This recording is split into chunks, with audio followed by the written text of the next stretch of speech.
అర్నబ్ గోస్వామి ఒక యాంగిల్ తీసుకున్నాడు కదా, 556%, I stand corrected with my data, ఆయన టీఆర్పీ రేటింగ్ మళ్ళీ మార్కెట్లో పెరిగిందంట. అంటే టీఆర్పీ రేటింగ్ మార్కెట్ చేయడం కోసం గిరీష్ మోడీని తిడతాడా? మోడీ అనే వ్యక్తి ఇక్కడ పార్టీకి సంబంధించిన వ్యక్తి. అయితే ప్రభుత్వానికి యాంటీ పోవడం అనేది దేశానికి యాంటీ పోవడం అని నేను కాదనంట.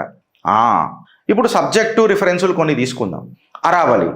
అరావళి కేసులో బీజేపీ మీద ఏదైతే రుద్దిండు చూడు, ఇక్కడ ప్రభుత్వము ఇన్వాల్వ్ అయింది అని అనేది నాకు ఏడ కనబడలేదు. ఎందుకంటే సుప్రీంకోర్టు చెప్పింది, సుప్రీంకోర్టు తీసేసింది, కోర్టు మధ్యలోనే డెసిషన్స్ జరిగినాయి తప్ప ప్రభుత్వం ఇంటర్ఫియర్ అయ్యి ఏమైంది అనేది నాకు తెలియదు. అండ్ మోర్ ఓవర్ 1969 నుంచి అనుకుంటా, ఇఫ్ ఐఎమ్ నాట్ రాంగ్, 1969 నుంచి 1990s వరకు అరావళి మీద కొన్ని జియోలు వచ్చినాయి.